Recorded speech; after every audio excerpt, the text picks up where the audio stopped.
possíveis casos de intoxicação por metanol que já não se restringem a São Paulo, onde essa crise começou. Em Campo Grande, Mato Grosso do Sul, a Polícia Civil e a Secretaria Estadual de Saúde apuram se a morte de um jovem de 21 anos foi causada por intoxicação. A cidade de Feira de Santana, que fica a cerca de 100 quilômetros de distância de Salvador, é a primeira morte por suspeita de intoxicação por metanol. Esse homem deu entrada aqui na unidade de pronto atendimento de Feira de Santana no dia 28 de setembro e teve, portanto, essa morte confirmada. Em Pernambuco, foi enterrada no fim da manhã uma das 4 vítimas com suspeita de intoxicação por metanol. A busca por respostas jogou luz num problema antigo do Brasil, o mercado ilegal de bebidas, e provocou uma onda de operações policiais. Uma fábrica clandestina com tonéis, produtos químicos e selos falsificados foi encontrada em Jundiaí, no interior de São Paulo. Essa destilaria clandestina funcionava onde deveria haver uma carvoaria. A Polícia Militar do DF começou uma operação de fiscalização em distribuidoras.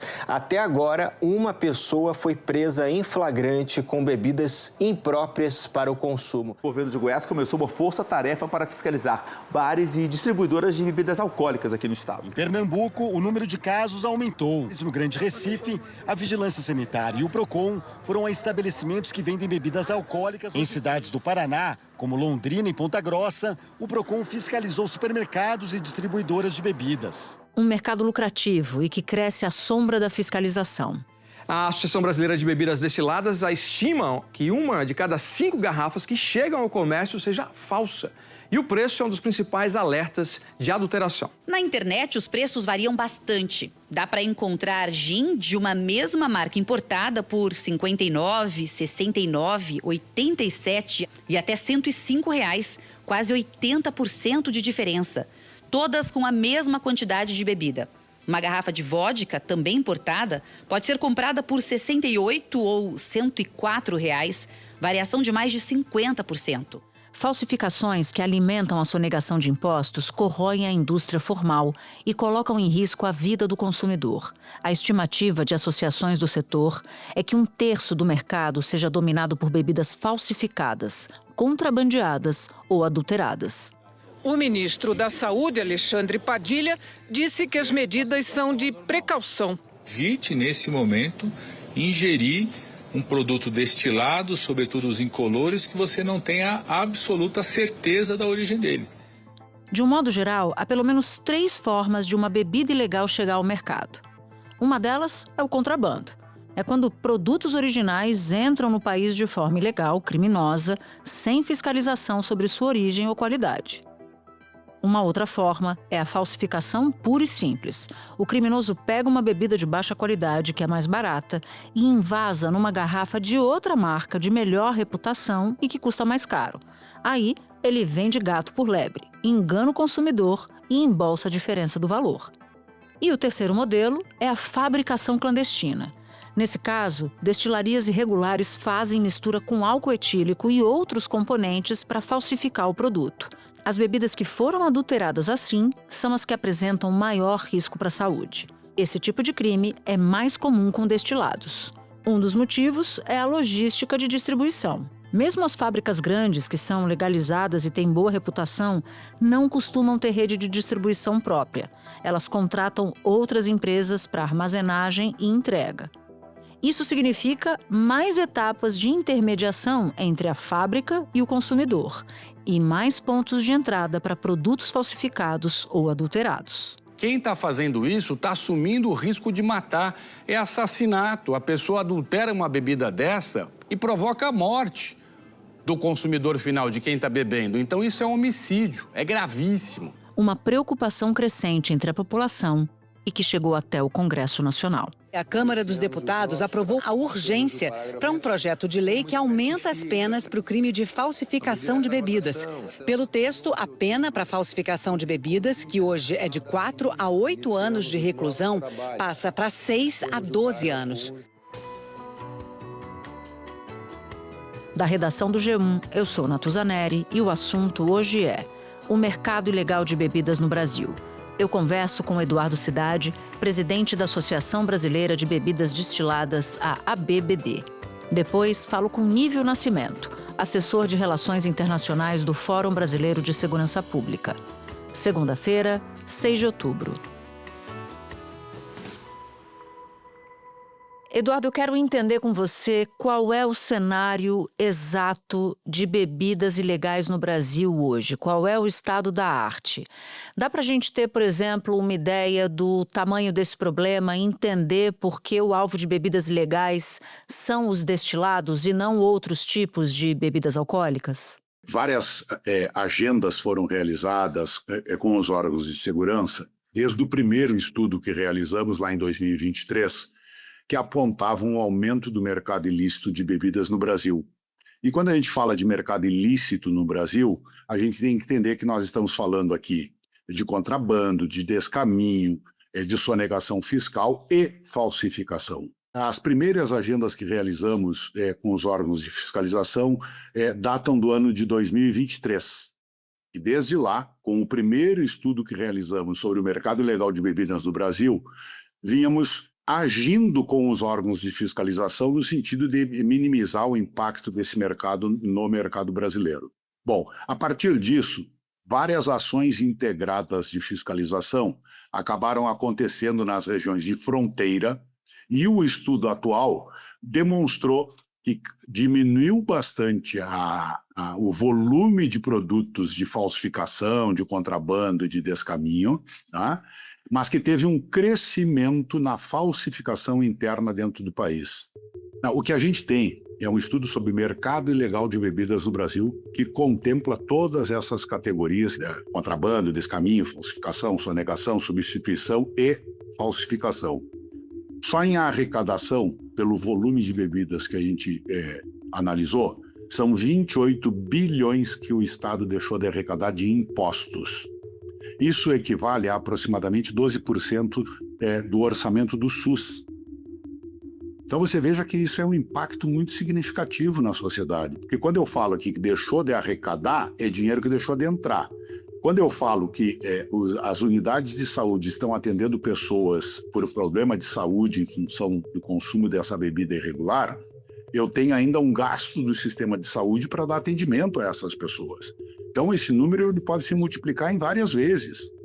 O que a gente precisa, sim, volto aqui a reforçar, são ações integradas de polícia, de órgãos de fiscalização no combate a este mercado criminoso organizado que está atuando no Brasil.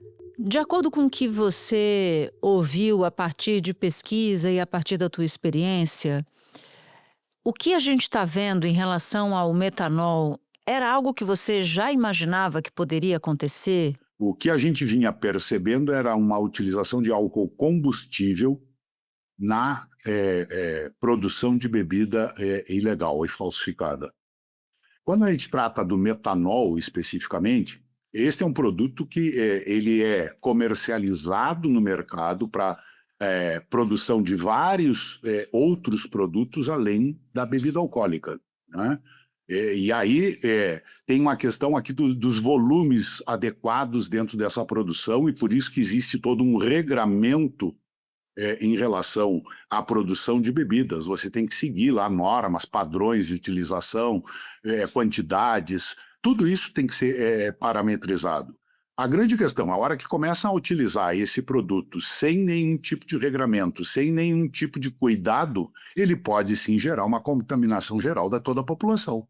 Além da investigação conduzida pela Polícia Civil de São Paulo, que é até agora de longe o estado que mais registrou casos de intoxicação por metanol, a Polícia Federal tem feito operações também junto com o Ministério da Agricultura. Tem vários inquéritos abertos já no estado de São Paulo, pelo menos 5. Tem um inquérito grande aberto pela Polícia Federal. Tem investigação também correndo em Pernambuco.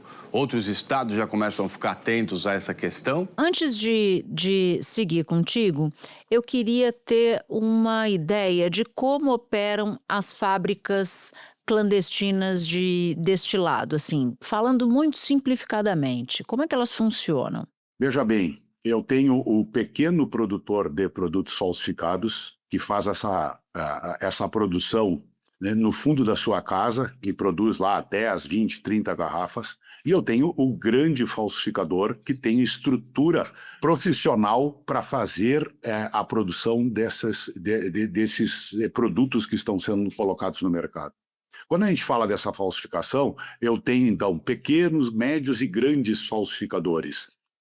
E aí tem um trabalho de inteligência que precisa ser feito para a ação de fiscalização ocorrer. Estão criminalizando o pequeno comerciante, estão penalizando a indústria por estar distribuindo um produto ilegal para a população. Gente, o que a gente precisa aqui é fazer ações de fiscalização naqueles pontos que já foram identificados e anotados e repassados às autoridades, com os locais onde tem essa maior massificação dessa indústria ilegal que está aí produzindo produto inadequado para a população. Te impressiona, você que é desse mercado, te impressiona a semelhança do falsificado com o original em termos de rótulo, em termos de cor do produto, cor da bebida e até mesmo gosto? A gente já vinha fazendo treinamento com os agentes de fiscalização na identificação desses produtos. A partir dos fatos aí que ocorreram nesses últimos dias, nós disponibilizamos para bares, restaurantes e empreendedores que vendem bebida alcoólica um pequeno treinamento para que ele, quando receber esta mercadoria, ele possa ali, olhando esse produto, fazer uma identificação mínima se esse produto é original ou pode ter passado por algum processo de enganação do consumidor. A tampa tem que estar bem fechada, com lacre, e não pode ter nenhum amassado. Um espaço entre a tampa e o gargalo indica que ela já foi aberta. Observar a cor do líquido e a quantidade de bebida também é importante. As garrafas originais seguem um padrão. Não existe isso de uma mais cheia, outra mais vazia. E o rótulo deve ter impressões bem detalhadas, geralmente em alto relevo. Outra dica é colocar a garrafa transparente contra a luz. Esse curso está disponível, nós estamos realizando ele desde segunda-feira. Já treinamos 18 mil pequenos empresários. Quando ele receba no seu estabelecimento essa mercadoria, ele possa fazer uma análise mínima desse produto, se ele está atendendo todos os padrões. Isso significa o quê, Natuza? Nós estamos enfrentando uma crise muito grande de saúde pública em função desse mercado ilegal e de falsificação. E a indústria segue padrões, segue regras. A indústria tem todo um procedimento na produção desse produto, na distribuição desse produto, na narrativa que se faz com o consumo responsável desses produtos. O que nós precisamos, sim, é cobrar dos entes públicos maior fiscalização em relação a esse mercado ilegal que está instalado no país. Nós não podemos aqui criminalizar a indústria formal. Isso vai gerar uma série de impactos na sociedade, na geração de empregos, na geração de renda. Esse tipo de situação é que não pode ser posta nesse momento. O que nós precisamos é centralizar esforços com as inteligências de todos esses órgãos para que possamos combater esse mercado ilegal que está disponibilizando produtos totalmente inadequados à sociedade. Há diferença de bebida falsificada desse pequeno para o grande? Como é que se falsifica uma bebida? Eu posso comprar o álcool combustível no posto de gasolina, colocar um corante e vender esse álcool combustível como se fosse uma bebida alcoólica. Mas o gosto, a pessoa vai identificar. Aí é que está. Com os corantes e com outros produtos que eles acabam utilizando, você não sente o odor disso, você não sente essa... não percebe isso. Ele mistura um pouquinho de água, ele faz... as várias misturas que eles acabam fazendo, quando você consome esse produto, aquele que é apreciador, aquele que tem o costume de consumir esse tipo de bebida, ao tomar o primeiro gole, ele já sente essa diferença. Tá? A grande questão é a qualificação que esse crime organizado fez nessa produção e que aí algumas das apreensões que foram feitas tinha linha industrial produzindo esse produto. Então, você vê que são níveis diferentes de falsificação que acabam acontecendo. E esta linha industrial é que tem sim um trabalho de inteligência que precisa ser feito para agir e aprender e prender e penalizar esse falsificador. Ele está colocando um produto completamente inadequado ao consumo, produzido numa linha de produção industrial. Esse é o ponto. Quando você diz que chegou-se a encontrar, que a polícia chegou a encontrar fábricas clandestinas que tinham uma verdadeira linha industrial, como é que ela seria? Qual é a imagem que te vem à cabeça? O que é ter uma verdadeira linha industrial? São várias garrafas, uma do lado da outra. Qual é a imagem? Uma linha industrial, você tem lá um envasador automático, você tem lá uma esteira passando as garrafas para serem preenchidas com esse líquido.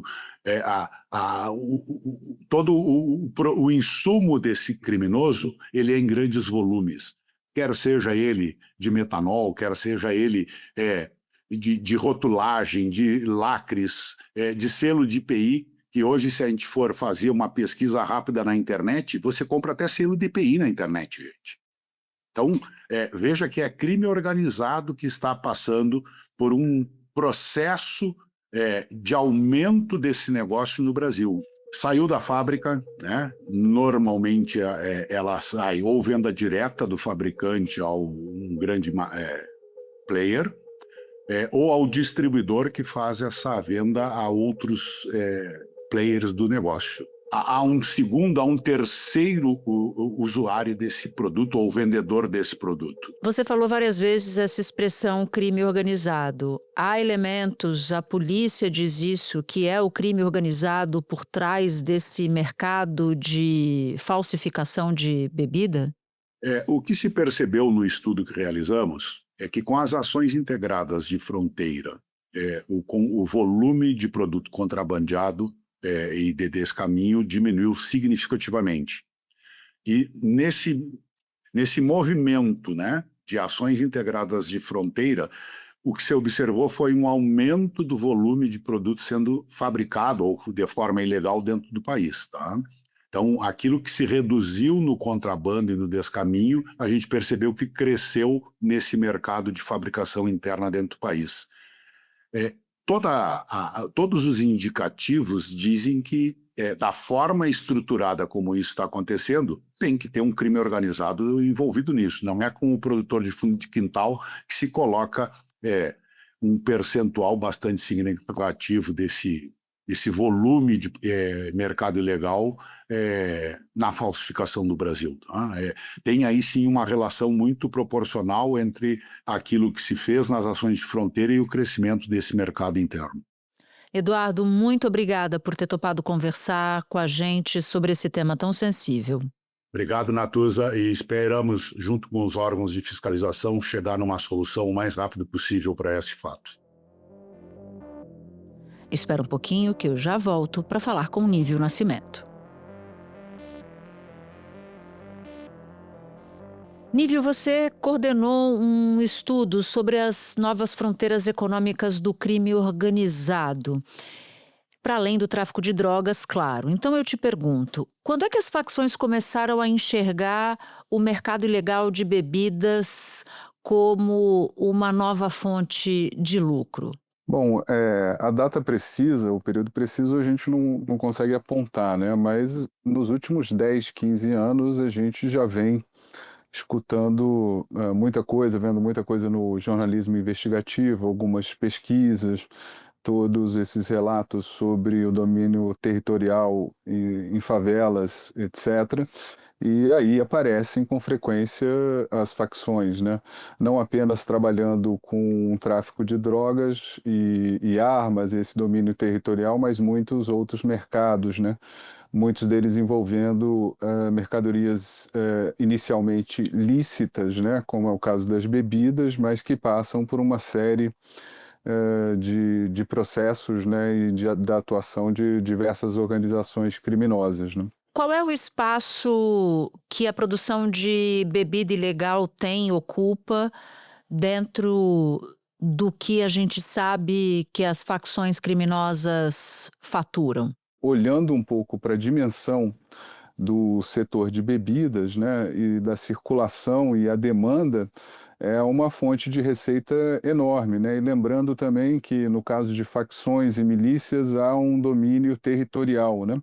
Um domínio que não se restringe ao tráfico de drogas e acaba atingindo vários outros setores econômicos, como combustíveis, bebidas, com certeza, circulação de cigarros, contrabando, como já se viu muito por aí também, o acesso à internet e uma série de outras atividades inicialmente ilícitas, né, mas que têm infiltração das organizações criminosas. Isso representa uma verdadeira ameaça ao Estado de Direito e à economia brasileira como um todo, né? Eu acompanhava essa semana, em razão dessa crise do metanol, um comentário de um colega meu na Globo News, que ele dizia assim, ele fazia o seguinte raciocínio: olha, está fazendo muito pouco sentido para mim essa ideia do crime organizado adicionando metanol numa garrafa de destilado, numa bebida fraudada, claro, porque esse metanol vai matar o consumidor. Então, é um negócio em que você mata quem consome esse negócio. Eu queria entender se esse raciocínio faz de fato sentido, pelo que você estudou. Eu penso de maneira parecida com seu colega, né? Eu acho que, diferentemente da Carbono Oculto, em que foi revelado, né, todas as impressões digitais do PCC em vários pontos da cadeia de valor dos combustíveis. Essa investigação apura o envolvimento do PCC em toda a cadeia de produção do combustível no país. Esse esquema, segundo os investigadores, começa com a importação de insumos químicos, principalmente nafta, um derivado do petróleo, e também o metanol, um tipo de álcool.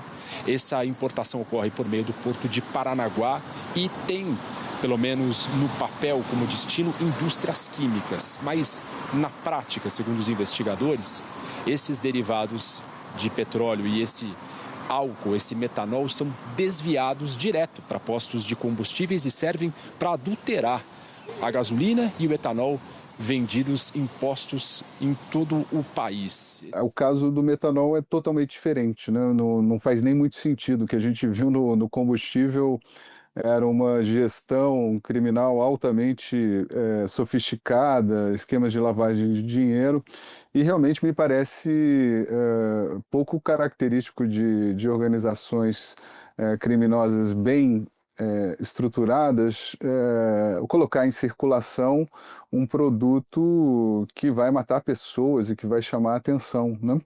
E lembrando também que o crime organizado no setor de combustível vem desde Al Capone, né, pelo menos. Nós temos organizações criminosas se aproveitando de diversos brechas, né, no setor há décadas, né? Não faz muito sentido mesmo essa quase busca desesperada por ser o PCC ou por ser uma facção criminal, né? O que não significa que não seja crime organizado. Acho que esse é um ponto importante, né? As pessoas às vezes estão associando diretamente facção e crime organizado como se o crime organizado fosse exclusivamente as facções, e não é, né? Como nós vimos, é uma rede muito complexa de relações e realmente me pareceu muito estranho. O que não quer dizer que as facções não estejam se filtrando nesses setores, né? Mas o diferente aí me pareceu uma falta de profissionalismo, tem alguma coisa mal colocada aí que eu acho um pouco apressado dizer que é o PCC ou outra facção, mas importante tratar como um caso complexo de crime organizado, né? O que pode ser, e aqui é só evidentemente uma suposição, é que uma organização criminosa que atua no mercado de bebida destilada falsificada tenha trabalhado em um grande lote com um descuido muito grande de limpeza de garrafa, porque agora é uma hipótese que com a qual a Polícia Civil de São Paulo já trabalha, que o metanol possa ter sido usado na limpeza de garrafas e ficaram resíduos nessas embalagens e que isso tenha sido distribuído para diferentes pontos do estado de São Paulo.